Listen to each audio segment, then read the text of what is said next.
రాష్ట్రంలో ఓటర్ల జాబితా ప్రత్యేక సమగ్ర సవరణను నిర్వీర్యం చేసేందుకు కాంగ్రెస్, బీఆర్ఎస్, మజ్లిస్ పార్టీలు కుట్రలు పన్నుతున్నాయని కేంద్ర మంత్రి కిషన్ రెడ్డి అన్నారు. కాంగ్రెస్ సహకారంతో మజ్లిస్ పార్టీ చాప కింద నీరులా దొంగ ఓట్లను నమోదు చేయించేందుకు ప్రయత్నిస్తోందని ఆరోపించారు. ఇందుకోసం ఉద్యోగులను బెదిరిస్తూ తమకు అనుకూలంగా మలుచుకుంటోందని ధ్వజమెత్తారు.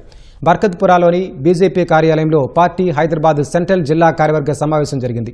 ఈ సందర్భంగా ప్రసంగించిన కిషన్ రెడ్డి మజ్లిస్ కుట్రలకు ముఖ్యమంత్రి రేవంత్ రెడ్డి సహకరిస్తున్నారని వ్యాఖ్యానించారు. ఈ కుట్రలకు హైదరాబాద్ ప్రజలు అడ్డుకట్ట వేయాలని కోరారు. మజ్లిస్ పార్టీకి కాంగ్రెస్, బీఆర్ఎస్లు లెఫ్ట్ రైట్ హ్యాండ్గా వ్యవహరిస్తున్నాయని విమర్శించారు.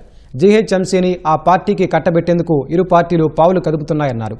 ప్రధాని మోదీ ఓ వర్గం ఓట్లను తొలగిస్తున్నారని, ఆయనపై తిరుగుబాటు చేయాలని ముఖ్యమంత్రి స్థాయి వ్యక్తి అనడం భావ్యం కాదని కిషన్ రెడ్డి హితవు పలికారు. అనేక రాష్ట్రాల్లో నిర్వహిస్తున్నటువంటి ఎస్ఐఆర్ ప్రక్రియ పట్ల Congress party, BRS party, Majlis party వైఖరి చాలా దుర్మార్గంగా ఉంది. ముఖ్యమంత్రి రేవంత్ రెడ్డి గారు ముస్లింలందరూ కూడా తమ ఓట్లు పోకుండా చూసుకోవాలి అని ఒక దిక్కు మాట్లాడుతూ, మరొక దిక్కు హిందువుల ఓట్లు తీసేయాలి అనే విధంగా అనేక రకాల కుట్రలు చేస్తా ఉన్నారు. ఎందుకు ఈ రకంగా కాంగ్రెస్ పార్టీ ముస్లింల ఓట్ల కోసం అరులు చాస్తుందో తెలంగాణ ప్రజలందరూ కూడా అర్థం చేసుకోవాల్సిన అవసరం ఉంది. నేను అందరినీ కోరుతా ఉన్నాను, స్వచ్ఛందంగా ముందుకొచ్చి మీ ఓట్లు తప్పకుండా ఓటర్ లిస్టులో నమోదు చేసుకోండి. మేము ఈ ప్రాంతాల్లో 2 సార్లు ఓట్లున్నా, 3వ సారి ఓట్లున్నా, డబ్బులున్నా కూడా వాటన్నిటిని తొలగించే విధంగా ఎలక్షన్ కమిషన్ కు సహకరించాల్సిందిగా అన్ని వర్గాల ప్రజలకు విజ్ఞప్తి చేస్తా ఉన్నాను.